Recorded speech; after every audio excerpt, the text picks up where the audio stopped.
Hello everyone. जैसा कि कल आप लोगों को हिस्ट्री का पीडीएफ मिला था, आज मैं उस हिस्ट्री के सारे क्वेश्चंस को डिस्क्राइब करने के लिए आया हूँ विद ऑप्शन आंसर जो भी है। तो चलिए शुरू करते हैं। इससे पहले आप लोगों को बेस्ट ऑफ लक। एंड आज का पहला सवाल है, द्वितीय विश्व युद्ध किस वर्ष प्रारंभ हुआ था? तो इसका सही उत्तर होगा ऑप्शन बी, 1939 को द्वितीय विश्व युद्ध प्रारंभ हुआ था। और द्वितीय विश्व युद्ध खत्म कब हुआ था? 1945 को। अगला सवाल है आपका, सात द्वीपों का नगर किसे कहा जाता है? तो इसका सही उत्तर है ऑप्शन डी, बम्बई को जो है सात द्वीपों का नगर कहा जाता है। इसे सात द्वीपों का नगर क्यों कहा जाता है? क्योंकि ये सात द्वीप से घिरा हुआ है, इसीलिए इसे सात द्वीपों का नगर कहा जाता है। आपका अगला सवाल है, महात्मा गांधी का जन्म कब हुआ था? तो इसका सही उत्तर है 2 अक्टूबर, जो हम लोग गांधी जयंती के रूप में मनाते हैं, 1869 को हुआ था। चलिए आपसे कुछ सवाल है, महात्मा गांधी का जो जन्म के दिन और किसका जन्म दिवस हम लोग मनाते हैं? महात्मा गांधी है यहाँ पे, जिनका पूरा नाम मोहनदास करमचंद गांधी था, जिन्होंने बहुत सारे आंदोलन किए, जिनमें सबसे पहला आंदोलन जो था वो चंपारण सत्याग्रह आंदोलन था। और इनकी मृत्यु जो है 30 जनवरी 1948 को हुई थी, या यूँ कह लें इनकी हत्या कर दी गई थी। इनकी हत्या जो है नाथूराम गोडसे के द्वारा की गई थी। चलिए अगला सवाल की ओर चलते हैं। अगला सवाल है, इब्न बतूता ने अपने यात्रा वृत्तांत किस भाषा में लिखा था? तो इसका सही उत्तर होगा अरबी में। इब्न बतूता किस भाषा में लिखे थे? तो अरबी। और ये जो हैं कहाँ से आए थे इब्न बतूता? तो ये मोरक्को से आए थे। और इन्होंने जो है कब तक भारत में रहे थे? 1333 से लेकर के 1342 ईस्वी तक ये भारत में रहे थे। और इन्होंने एक किताब भी लिखी थी जिनका नाम था किताबे उल रहला। यानी ये भी क्वेश्चन हो सकता है कि किताबे उल रहला किसके द्वारा लिखी गई थी? तो इब्न बतूता। इब्न बतूता का भ्रमण काल कब से कब तक था? तो 1333 से 1342 तक। और इब्न बतूता कहाँ से आए थे? तो मोरक्को से आए थे। चलिए अगले सवाल की ओर चलते हैं। अगला सवाल है, भारतीय संविधान के प्रारूप समिति के अध्यक्ष कौन थे? तो इसका सही उत्तर है ऑप्शन डी, भीमराव अंबेडकर। और अगर ये सवाल रहा कि भारतीय संविधान के अस्थायी अध्यक्ष कौन थे, तो इसका सही उत्तर होगा option A, doctor Rajendra Prasad. Confusion नहीं होना है। प्रारूप समिति के अध्यक्ष भीमराव अंबेडकर, और भारत के संविधान के अस्थायी अध्यक्ष कौन थे? डॉक्टर राजेंद्र प्रसाद। और डॉक्टर राजेंद्र प्रसाद ही जो थे वो भारत के प्रथम राष्ट्रपति भी थे। चलिए बढ़ते हैं अगले सवाल की ओर। अगला सवाल है आपका, दांडी किस राज्य में स्थित है? तो इसका सही उत्तर होगा ऑप्शन डी, गुजरात राज्य में जो है दांडी स्थित है। और इनकी अगुवाई किसने की थी? तो महात्मा गांधी ने इसकी अगुवाई की थी। चलिए बढ़ते हैं अगले सवाल की ओर। अगला सवाल है आपका, औरंगजेब ने अपने जीवन का अंतिम भाग कहाँ बिताया था? तो इसका सही उत्तर होगा ऑप्शन डी, दक्षिणी भारत में। दक्षिणी भारत में जो है औरंगजेब ने अपना अंतिम समय बिताया था, जबकि वो जो शासक थे वो उत्तरी भारत के थे। आपका अगला सवाल है, पुर्तगालियों ने गोवा पर कब अधिकार किया? तो इसका सही उत्तर होगा ऑप्शन सी, 1510 ईस्वी में। और पुर्तगाली भारत कब आए थे? तो 15वीं शताब्दी में। आपका अगला सवाल है कि फतेहपुर सीकरी को किसने राजधानी बनाया? तो इसका सही उत्तर होगा ऑप्शन बी, अकबर। अकबर ने जो है जब फतेहपुर सीकरी जीता तो उनको ने जो है फतेहपुर सीकरी को राजधानी बनाया। और उन्होंने जो है प्रथम बार जो है अकबर जो है गुजरात से ही समुद्र को पहली बार देखा था। चलिए अगला सवाल है आपका, भारत में आने वाला प्रथम पुर्तगाली कौन था? तो इसका सही उत्तर होगा ऑप्शन सी, वास्को डिगामा, जिसे कि भारत का खोजकर्ता भी कहा जाता है। कोलंबस जो है उन्होंने अमेरिका की खोज की थी। आपसे एक सवाल है कि रियो डी इन्होंने किस देश की खोज की थी? आप ये कमेंट बॉक्स में जरूर कमेंट करके बताएं। अगला सवाल है आपका, बंगाल का विभाजन की घोषणा किस वर्ष हुई? तो इसका सही उत्तर होगा ऑप्शन डी, 1905 में। अगर ये पूछेंगे कि बंगाल का विभाजन किस वर्ष हुआ, तो इसका सही उत्तर होगा 1906 में। यानी कि बंगाल जो है पूर्ण रूप से विभाजित 1906 में हुआ, लेकिन इसकी घोषणा जो है 1905 ईस्वी में की गई। चलिए बढ़ते हैं अगले सवाल की ओर।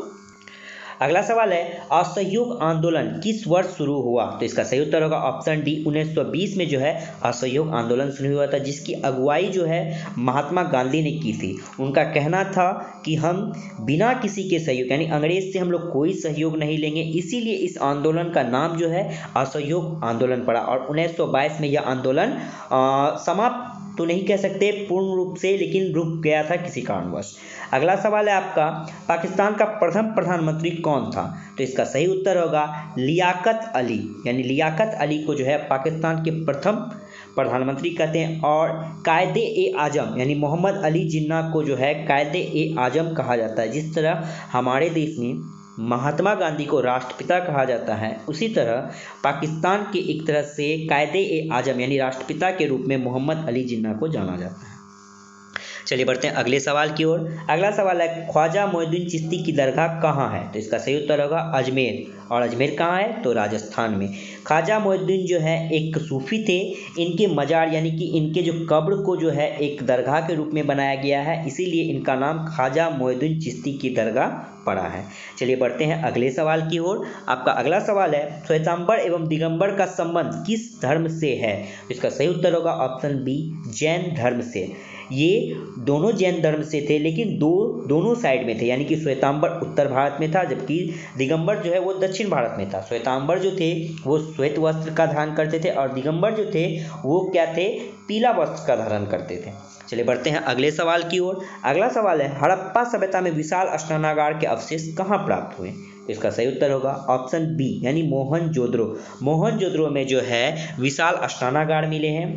मोहनजोदड़ो को मृतकों का टीला भी कहा जाता है। और वहीं हड़प्पा सभ्यता का जो है खोज सर्वप्रथम 1922 ईस्वी में किसके द्वारा किया गया था? राखल दास बनर्जी के द्वारा। आपसे एक सवाल है, यहाँ पे मोहनजोदड़ो आया है, आप बताएं मोहनजोदड़ो का खोज किसने और किस वर्ष किया था? ये आप कमेंट बॉक्स में जरूर कमेंट करके बताएं। आपका अगला सवाल है लोथल किस नदी के किनारे स्थित है? तो इसका सही उत्तर होगा ऑप्शन सी, भगवा। जो कि लोथल जो है वो हड़प्पा सभ्यता का ही एक स्थल है। जो लोथल जो है वो वर्तमान में जो है अभी कहाँ है? पाकिस्तान में है। चलिए बढ़ते हैं अगले सवाल की ओर।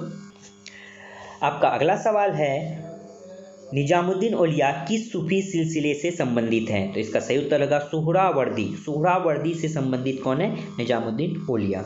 गोपुरम का संबंध किससे है? तो इसका सही उत्तर होगा ऑप्शन सी, मंदिर से। मंदिर से जो है गोपुरम का संबंध है, यानी मंदिर के भव्य द्वार को जो है गोपुरम कहा जाता था। चलिए बढ़ते हैं अगले सवाल की ओर। अगला सवाल है पुराणों की संख्या कितनी है? तो इसका सही उत्तर होगा ऑप्शन बी, 18। पुराणों की संख्या कितनी है? 18। अगला सवाल है आपका तलवंडी किसका जन्म स्थान है? तो इसका सही उत्तर होगा ऑप्शन डी, गुरु नानक का जन्म स्थान है तलवंडी, जो कि सिख के गुरु थे और उन 15वें गुरु थे गुरु नानक। चलिए बढ़ते हैं अगले सवाल की ओर। अगला सवाल आपका गुप्त काल में कौन चीनी यात्री भारत आया था? तो इसका सही उत्तर होगा फाहान जो है वो गुप्त काल में भारत आया। फाहान जो है वो चीन से आए थे और उनका जो भ्रमण काल था वो 399 से 314 ईस्वी तक रहा है। और ये जो है वे चंद्रगुप्त विक्रमादित्य के शासनकाल में जो है भारत आए थे। आपका अगला सवाल है कि हड़प्पा सभ्यता किस युग की सभ्यता है? तो हड़प्पा सभ्यता जो है वो कांस्य युग की सभ्यता है, क्योंकि यहाँ पे कांसा बहुत ज़्यादा प्रचलित रूप थी, इसीलिए इसे कांस्य युग की सभ्यता भी कहा जाता है। अगला सवाल आपका धम्म की शुरुआत किसने की थी? तो इसका सही उत्तर होगा ऑप्शन सी, अशोक ने, जिसे कि अशोक धम्म भी इसी के नाम पे है, जो कि अभी वर्तमान में जो है यूपी और बनारस के आसपास स्थित है। चलिए बढ़ते हैं अगले सवाल की ओर। चंपारण आंदोलन जो है किस राज्य से संबंधित है? तो ऑप्शन डी, ये बिहार राज्य से संबंधित है, चंपारण सत्याग्रह आंदोलन। और इसकी अगुवाई किसने की थी? तो महात्मा गांधी ने की थी। यह एक किसान आंदोलन था। मैंने पहले ही बता चुका है कि यह महात्मा गांधी जी के जो है यह पहला आंदोलन था, जो कि 1917 ईस्वी में शुरू की गई थी। बढ़ते हैं अगले सवाल की ओर। अगला सवाल है अकबर ने टोडरमल को दीवाने अशरफ कब नियुक्त किया? तो इसका सही उत्तर होगा ऑप्शन ए, 1582 ईस्वी में जो है अकबर ने टोडरमल को दीवाने अशरफ नियुक्त किया। अब यहाँ पे अकबर है, अकबर जो है 14 वर्ष की अवस्था में जो है राजगद्दी पर बैठ गया था और वे जो हैं 1556 ईस्वी से लेकर के 1605 ईस्वी तक शासक के रूप में रहे, पर उसका जन्म जो है वो 1542 ईस्वी में हुआ था। चलिए बढ़ते हैं अगले सवाल की ओर। अगला सवाल है आपका इंडिका के लेखक कौन है? तो इंडिका के लेखक जो हैं वो मेगास्थनीज हैं। और ऑप्शन यहाँ पे 2 ऑप्शन और है, कौटिल्य और अलबरूनी। कौटिल्य जो है वो आप लोगों को पता ही है, चाणक्य कौटिल्य, उन्होंने अर्थशास्त्र लिखे थे और अर्थशास्त्र का जनक भी जो है वो चाणक्य कौटिल्य को कहा जाता है। वहीं अल बरूनी जो है वो एक अरबी यात्री थे जो कि अरब से आए थे और इन्होंने जो है पहले ही मैंने बता दिया 1024 से 1030 के बीच में भारत में भ्रमण किए थे और इन्होंने एक किताब भी लिखा था जिसका नाम था तहकीके हिंद।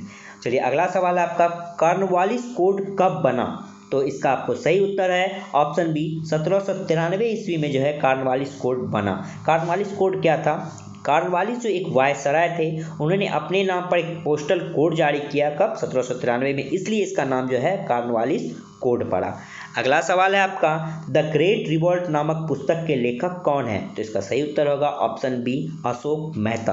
यानी अशोक मेहता जी ने है जो है द ग्रेट रिवॉल्ट नामक पुस्तक लिखे थे। चलिए बढ़ते हैं अगले सवाल की ओर।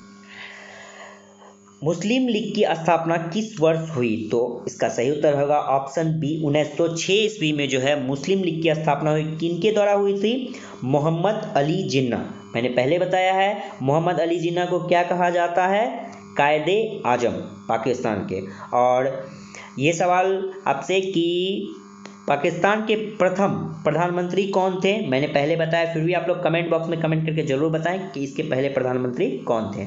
आपका अगला सवाल है, अल बरूनी किसके साथ भारत आया? तो इसका सही उत्तर होगा ऑप्शन ए, मोहम्मद गजनी के साथ भारत आए थे अल बरूनी।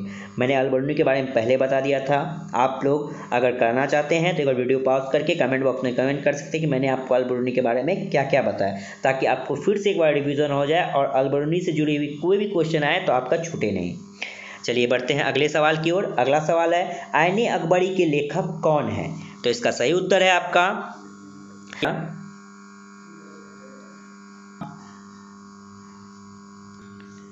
तंबाकू का सेवन जो है सर्वप्रथम किस सम्राट ने किया था? तो जहांगीर ने किया था। जहांगीर को जो है मुगल साम्राज्य का सबसे अय्याश राजा कहा गया, क्योंकि ये बहुत प्रकार के नशीले पदार्थ का सेवन करते थे। इसलिए बहुत सारे इतिहासकारों ने इन्हें यह भी कहा, आध पाव शराब पाव भर कबाब। ये किनके लिए था?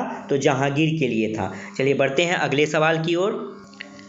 अगला सवाल है, 1857 का विद्रोह का तात्कालिक कारण क्या था? तो तात्कालिक कारण का उत्तर होगा ऑप्शन सी, चर्बी वाले कारतूस। चर्बी वाले कारतूस जो कि हिंदू मुस्लिम में एक बहुत ही मतभेद पैदा कर दिए, जातिवाद धर्मवाद का बात कर दिए, इसीलिए यह विद्रोह का हुआ था और इसका तात्कालिक कारण चर्बी वाले कारतूस था। अगला सवाल है, श्रीमद् भगवद गीता के महत्व पर प्रकाश डाले।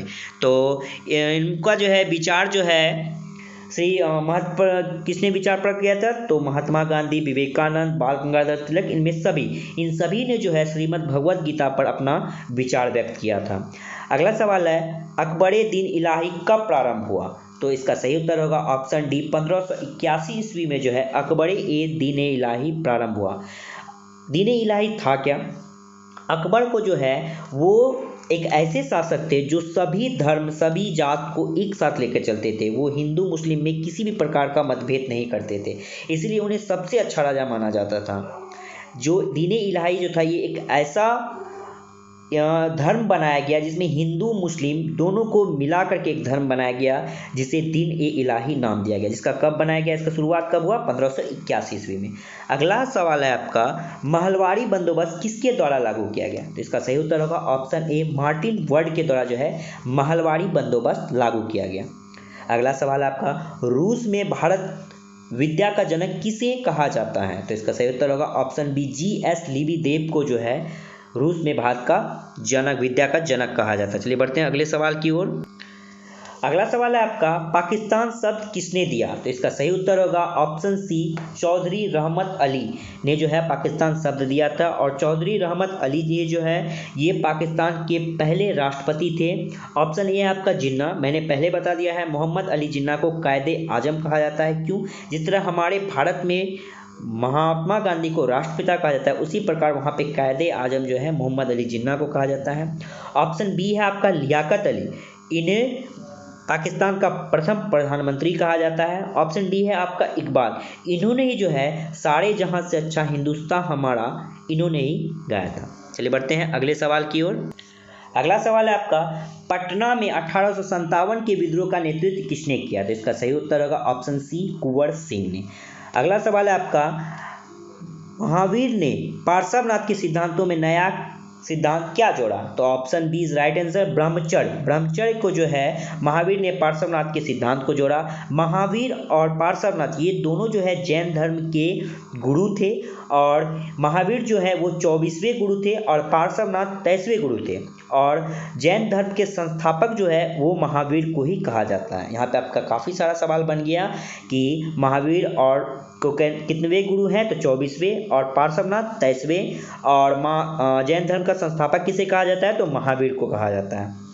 चलिए बढ़ते हैं अगले सवाल की ओर।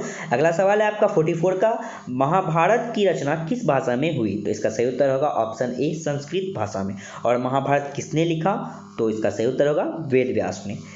अगला सवाल आपका 45, निम्न में से महिला संत कौन थी? ऑप्शन ए मीरा, बी अंडा, सी कड़ाइकल, इनमें सभी। इसका सही उत्तर होगा ऑप्शन डी, इनमें सभी।